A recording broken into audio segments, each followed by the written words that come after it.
This is my second demonstration video looking at painting old buildings in my village of Galleywood. Decided to set out down the lane that surrounds the village, and it's a lovely clear morning, and you know, really felt up for at least putting the drawing down onto the paper. Now along this lane there is a couple of really lovely old buildings. It's just really deciding which ones that I should make as my next subject, really. Now this one, Canon-Leys, I've been looking at this building for some time, and I think that's the one I'm probably going to have a look at today. This is the rear view. Now the rear view is quite nice. This morning the sun has gone round. It's a better on a more you know, a day when the very early in the morning. But I like this is the rear view really, and the rear garden, and purely because the sun shines on that lovely rendering and that lovely red tile roofing. Absolutely lovely subject. Yep, I think that's the one that I'm going to put down. So I've set my easel up, got the board on my easel at a angle, not too much of an angle, but just enough to allow the water to run down and get a nice flow of paint. Started by putting a pencil drawing down and popping in the chimneys and obviously windows, roof work, so it's all looking very good. I think I'll start the painting process, at least put some colour down, try and capture the warmth of the sunlight.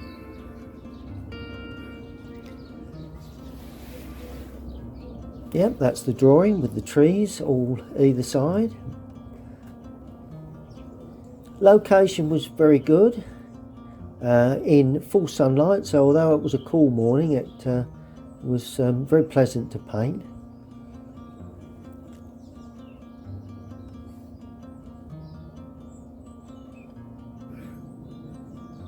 So I laid the sky in, a little bit of, I used cobalt blue for the sky, cadmium lemon for the warm patch on the right, and then I added alizarin to the blue to create that distant sort of purpley colour. Then I just dropped that in to continue with the road, really. A bit more cobalt in there, pulling the brush down so that that paint flows from the distance into the road colour.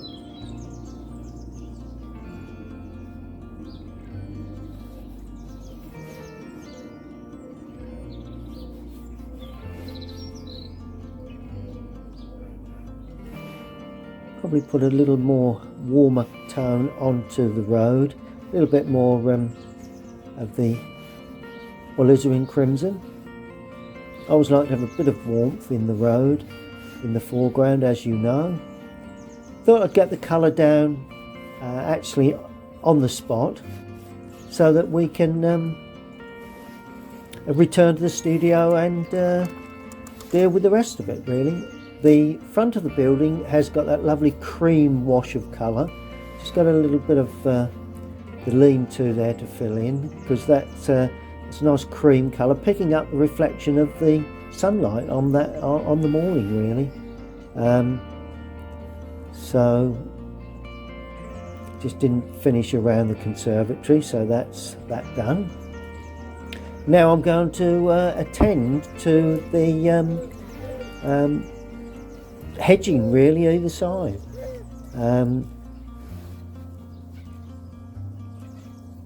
So the hedging that runs away in the distance, very blue, very cool.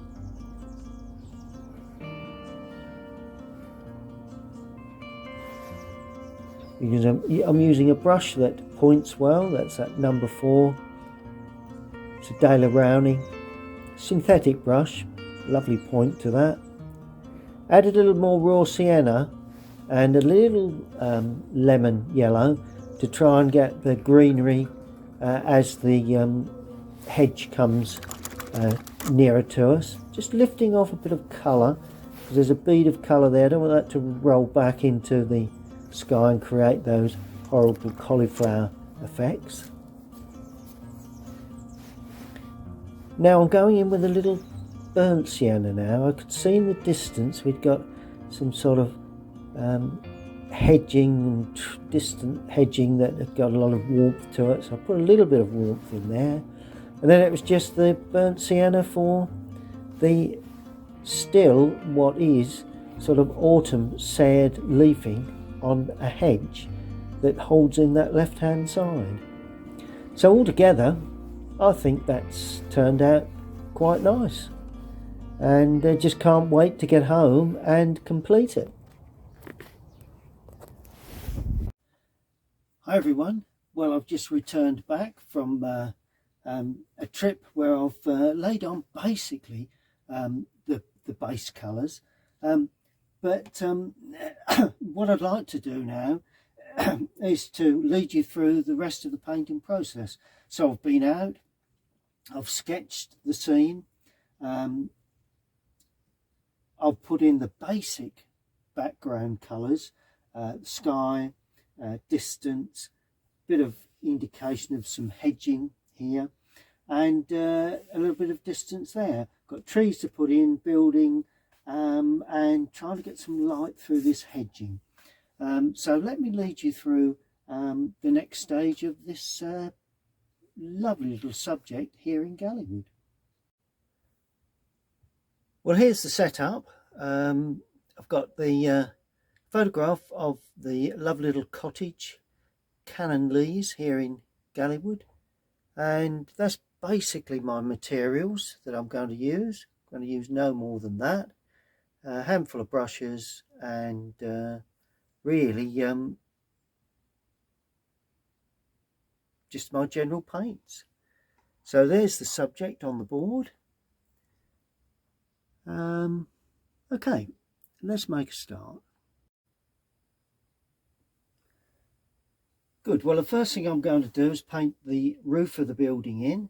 I'm going to use a 1/2 inch flat. I'm going to use light red, and because I've used crimson or alizarin for the distance and the road, I'm going to introduce that into the mix as well. Excuse me. So it's going to be a nice sort of warm, fairly strong mix of light red and alizarin crimson. Now we've got the chimneys. Let's leave those chimneys for now. Okay, let's go down like that. Try and pick up this. Oh, we've got a ridge tile. Now that may need to be shown just gently along the top there. Let's just try and just dab that ridge tile in. There we are. Always a good thing to do. And try and get the shape. Notice how I'm painting down the roof to start with. Adding a little more light red now. Then I'm going to paint across. Leaving, all being well, 1 or 2 little white patches here and there, and that really helps with the overall feel of roof work on these old buildings. That kicks out a little bit there. There we are, the roof kicks out just a touch. We've also got the part of the roof here, but that's going to be in shadow, but let's paint it in. That's the little lean-to.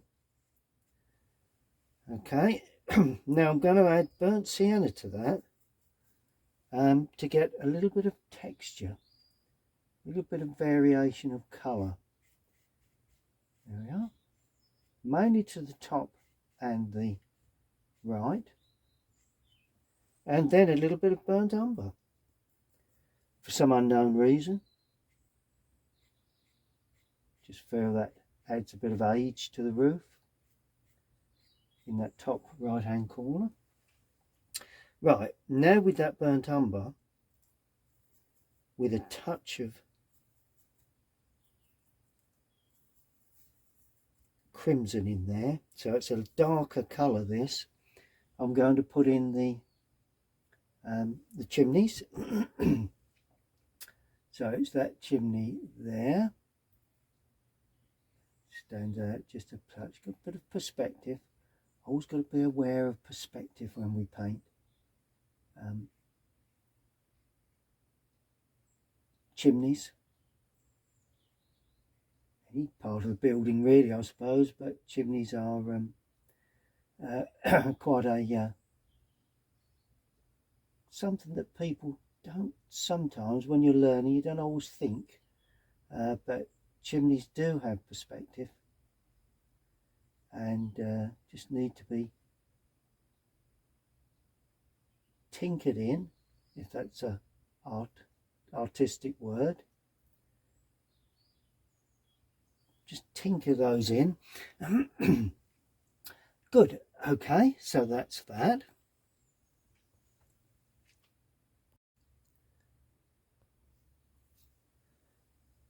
Good, well I've changed brush now. I'm now working on a number 6 Rosemary & Co. Series 344. I'm going to just paint in a little bit of the window work. And I'm using cobalt blue for this, just purely to give a sense that there's a little bit of light from the sky picking up the blue, not the other colour,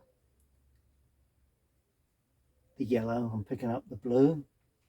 We won't have so much down in the lower area, so to that cobalt blue I'm adding some Windsor blue to darken, and then little alizarin crimson, and that way we get a lovely warm dark glow to these windows.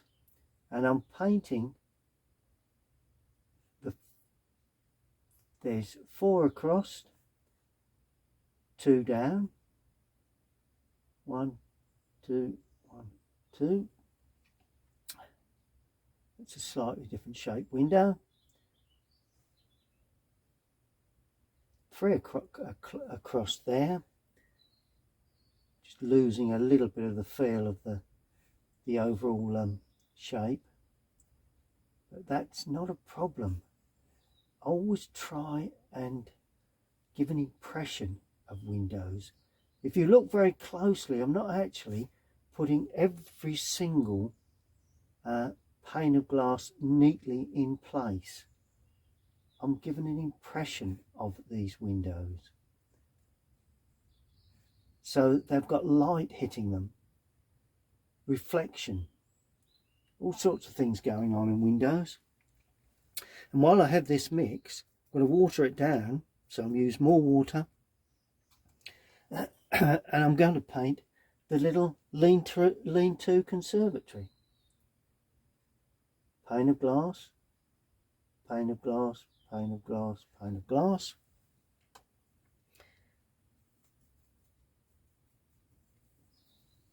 Then there's some sections of glass here.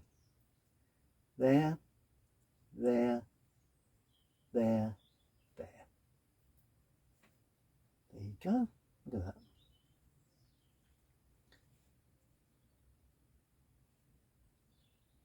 Now that, to me, is the start of my conservatory lean-to.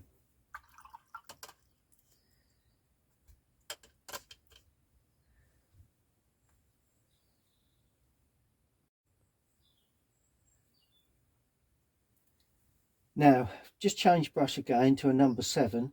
Doesn't point as well, but I'm going to produce a little bit of the warm sort of glow in the distant trees in the background there. There is a little bit of distant tree work like that. just to try and give an impression of some distant trees.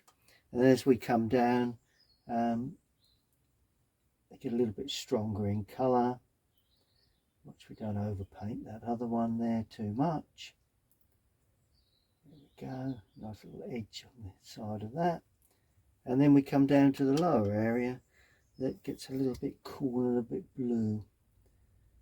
It's all to do with the shadow work and the light on these sort of misted out hedging in the behind what will be the large trees. And while I've got this little bit of colour, I'm using strong burnt sienna here just to give an indication of, remember I said when I paint, when I was outside, I could see sort of quite strong autumn leafing overhanging on this bush, shrub, whatever, there like that. So I'm going to indicate that too. Then I'm adding a little bit of yellow to that with a little bit of Windsor to pick up a little bit of green on the border there. Not gone too strong with that green, purely because it has some autumn leaf mixed in, and that's a feature of this time of year. Obviously, bit of autumn leafing there, a bit of autumn leafing along the base of that, what will be a hedge there, and fencing, bit of autumn leafing there. It goes around the corner. You can even take a bit into the distance. I won't do too much to that. There you go. That's good. Now I've got the number 6 again that points, and I'm going to do the distant trees. So I'm going to use burnt sienna for this with a touch of cobalt blue. Nothing too strong initially. We have a tree that sort of stands up there like that. That could do with toning back a bit more cobalt blue in that. Don't want that to be too powerful. It looks a little bit on the powerful side to me. And all you do, you just pick up the brush like that. I think you can see that using the point, and it's coming from behind that conservatory. It's got to be seen to be growing from behind there. So obviously the trunk, the main trunk is there. Okay, then we have another long, a wide branch there, and then it gradually gets lost up, and you know, just an impression. That's all we're looking for at this stage. No sense in getting all fussy with some of these areas, because if you do, you're going to lose the freedom, the nice sort of clean watercolour look that is so important, you know. So easy to lose that freshness. And of course, because I've just been out painting, I can sort of remember a lot of what I could see, and just one or two sort of small twiggy areas, just using the side of the brush there just to indicate a few of those. More into the depth, there we are, and that's, I think that's fine. And actual fact, this same colour can then be used for the very small twig shapes or very small branches from a tree that's behind there in the distance. I'm not going to do too much to this, but it's quite a thick trunk. I do believe it's been trimmed and purely to keep it in its in a reasonable shape. Obviously, being a lane, you would need to watch the hedging and tree work that overhangs the lane. good. Now there is another tree that stands here, and I'm putting that in quite considerably darker, just as a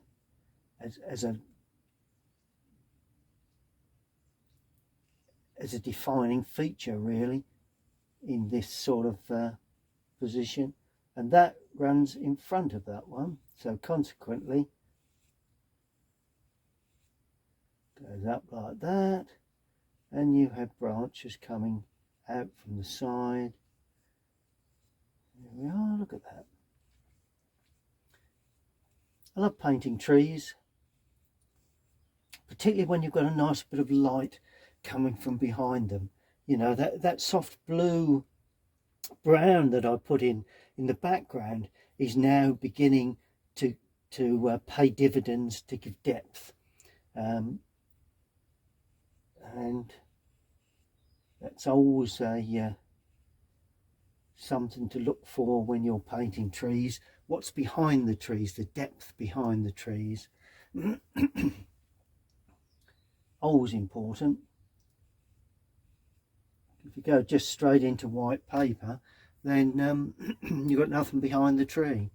Now we've got another one here that's got quite a bit of light on it. So what I'm doing, I'm using burnt umber and ultramarine this time to create, I think there's a couple here. So you've got the dark side there of the tree, the hedge there, we've got the hedge coming along there, that's why I've stopped at that distance, and then we have another one or part of that one coming out there, and it only goes up a little way before it stops. It's quite thick where it's been trimmed. Right, now I'm taking a damp brush just to create a sunlit side, and some of that will run into that damp colour. See the way it's blurring up and softening? So you've got the feeling of the dark and the light side. Then all of a sudden you use more ultramarine, very, very strong, and you paint down this back edge. And all of a sudden you've highlighted that, the round shape of that tree. Yeah. Then of course with that dark colour you have branches coming away like that, and from this top here there's quite a cluster of branches. As I say, it's been trimmed. It's quite a spiky little area really there, with all these branches coming away, particularly there. Just trying to give the feel of that particular tree really, because I always like to get the feeling of, and that one's the same in the background there. You must try and get the feeling of your trees, so that, you know, they have the character. You know, the building has character, but of course the trees that are all around it have character as well. And that's something that you've always got to try and think about when you're painting really, and anything really, you know, any subject that that you see in front of you, and you know, trees and everything else that's attached to that. Try and pick up, don't want to go too far over the building with this. I want to retain a little bit, but there you go, look at that lovely old tree that's been trimmed, and quite thick, and then all of a sudden the branches become smaller, they go away like that. Quite a cluster of branches there, so I'm thickening that up. There we go, look at that. Now it's quite uneven, it's not too not a real clean sort of looking tree. It's quite a gnarled trunk with taking another branch out of there. Shall we just be a bit careful with this? Don't want to be too wide, that branch. There we are. Look at that. Isn't that lovely?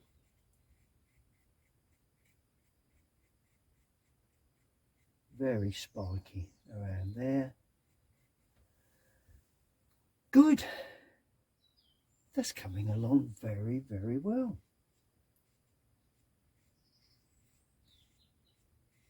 Always pleased to paint trees. One of my top subjects. You know, you can get away if you're not too good with trees, painting, but generally nice to be able to paint trees fairly well. Now, before I do anything else, I want to get that fence in. Then we're not far off of the shadow stage, really. So what I'm going to do here, I'm going to use a fairly light mix of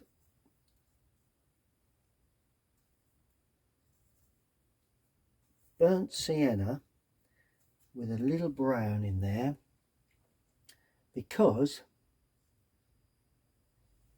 a little too heavy. I want to get a jagged edge as I come forward. There we are.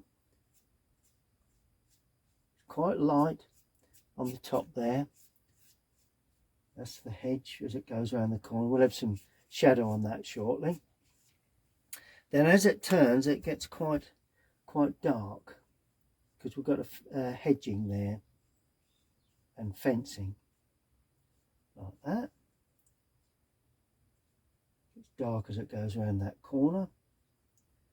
Not too dark, but just a little bit darker as it turns down. Can improve that with shadow. Then in that dark area, let's add a bit more burnt sienna to that. We do have a little bit of greenery. I can still see a little bit of greenery there, so let's try and pick that up. A nice bit of light green, a yellow and a blue. Wants to be fairly light, so a little bit more lemon yellow in there. And this is the light greens that you can see just coming through. It all will be revealed. It's one of those funny areas to paint, and quite often people, you know, you've got to look beyond what it looks like now. You've got to look at the finished stage, and then all of a sudden we have the picket fence, and that's dark because the sun is coming from the right. So I'm going to use burnt sienna and ultramarine. Let's use burnt umber and ultramarine. Sorry, there we go. And we've got the nice dark main posts first. Let's put the main posts in, and they get wider as they come forward like that, and thicker and bigger. Then we get the smaller posts. Now for a start, we don't see, you know, they all cluster together like that. But then lovely picket gate fencing, and that's all we've got to do. You know, notice how quickly I'm putting those in. I'm not using any, not counting them, just purely stroking those in like that. Then we have the cross sections like that, and there again. You know, it's not ruler measurement. I'm not producing this in any real detail. All will be revealed at the end when you start putting in real shadow work. The main thing is you've still got a little bit of that light coming through on the hedging. And let's just take this darker colour a little bit higher up,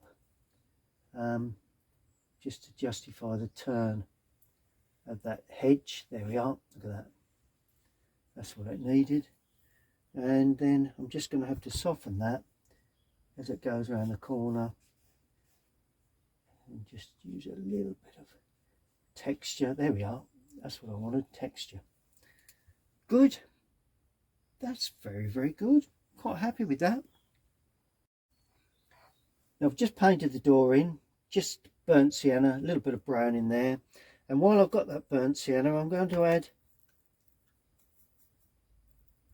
ultramarine, and I'm just going to stroke in the gutter. I think it does need the guttering, really, you know, sometimes I don't put it in, but if you remember when I say about guttering, try and keep the gutter fairly narrow. There we are, not too wide, otherwise it looks too chunky. And then we do have an S bend that takes the downpipe down like that. And I've just broke that up just to give it a bit of aging. Good. Now with plenty of blue in this, I'm going to now paint the side of that building there. Paint around the windows. That's a lean-to, and this bit is bordered, slightly bordered. Window there and a window there. Left the windows white. It's all got to be shadowed, so not in any great concerns of getting that perfectly right. There we are, and no doubt there's a bit of gutter there, so extend that. Good. Let's allow all that to dry before we put our shadows in. Now finally it's shadow time, and I'm going to mix ultramarine blue with alizarin crimson as my mix. Just felt that was the colours that were required on that, you know, on today when I was out there. And I'm going to start off with the chimneys there, and of course there is a bit of overhang there. That chimney there, just catch the row of bricks that's running around the top. There you go, let's just get that. And all of a sudden it shapes the chimney up, and it runs half into the roof line. So obviously that would then cast a shadow up the roof, and being low sun in the winter, it's quite a long shadow. Now this is the interesting part. Let's do the front of the building first.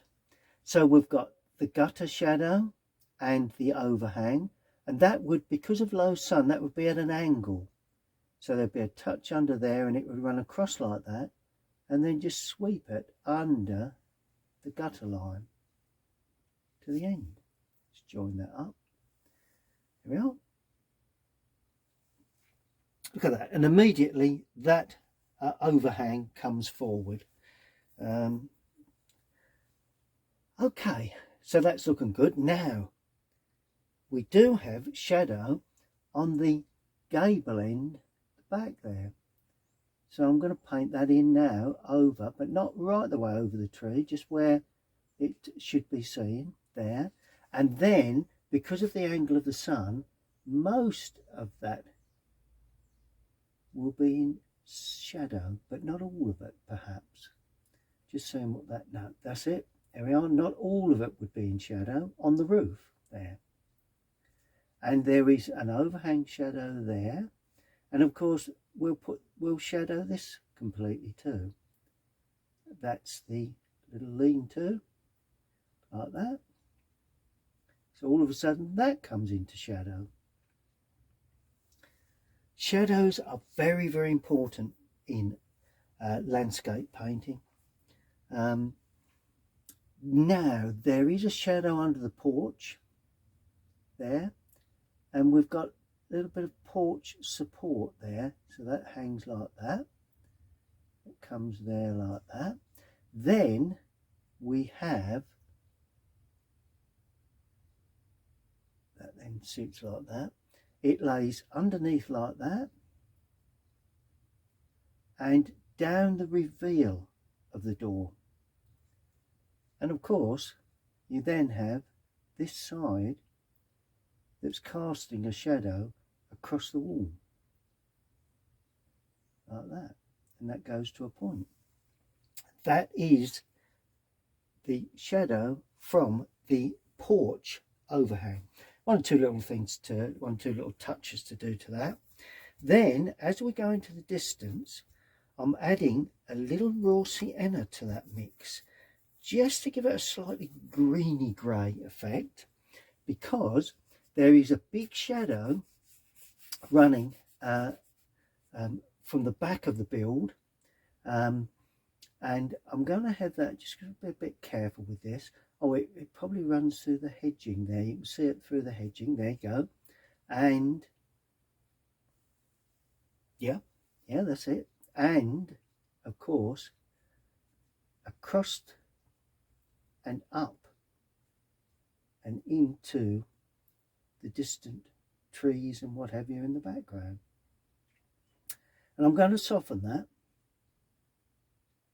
in just a sec, and also a jagged edge there, just using any brush really that's a bit damp, and I'm just going to soften that just so as we don't get too many hard edges in this shadow in the background. I'm going to put a couple of figures in there shortly, which will also be in shadow. Then I love shadows, really lovely thing to paint in. Then of course we have shadow on this hedging, but of course only to the right, and one or two little clumps of shadow running down the hedging, just a little bit underneath there, a little bit, one or two little patches of shadow. Basically it's and then you see the tops of the fencing in shadow as well, so that's always interesting to try and emulate. There we are, and one or two little touches running down there like that to get that feel. See the way I've got the feel of light coming through the fencing. One or two little dots and dashes here and there. Then the fence is actually casting a shadow, maybe even right the way across there. Just yeah, let's get rid of that completely. There we go. And then all of a sudden got that lovely feel of a shadow from that hedging, just leaving one or two little gaps as I come forward. No gaps where the top of the hedging is casting a shadow. There we are, look at that. Isn't that lovely?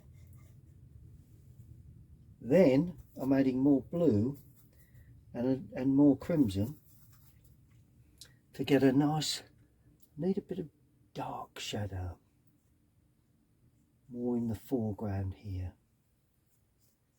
running across there like that. That's it. Okay, and I am assuming, which not necessarily the case, that there may be something casting a shadow on the top of the hedge there. Just like the feel of that. And also we do have that tree is casting a shadow on the side of that building and over the lean-to like that, but of course not on top of the hedging. And then just break it up, not as dense once it goes to the outside edges, so that gives a lovely bit of atmosphere. Then we have a little bit of just little bit of overhanging feeling of one or two leaf areas that are overhanging there, giving a bit of shadow. Not too much to that. There you go, look at that. Love that. Don't want to touch that too much, don't want to interfere with that. And just use a little bit of license here for the edging, and of course just a couple of streaks just to indicate that's a road that heads off into the distance. Good, let's allow that to dry. Well, there you have it. I've honed in a little closer. As you can see, I've removed the tape around the edges just to give it a frame. All I need to do now is to sign the work. I'm going to sign in this bottom corner with my normal signature.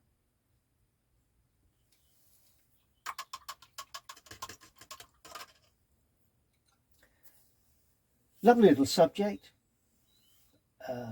Nice red tile roofing, a little bit of tree work either side. I like the idea of the hedging there with the light coming through the hedge. Yeah, quite happy with that one.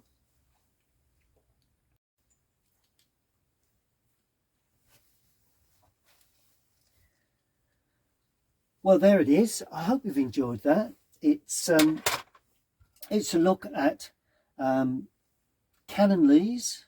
That's that lovely old farmhouse that stands in Rignall's Lane in Galleywood. Lovely subject, and if you've enjoyed that, please subscribe to my YouTube channel. Click the link bottom right hand corner, and stay tuned, and we'll see you all again very, very soon. Thank you for watching.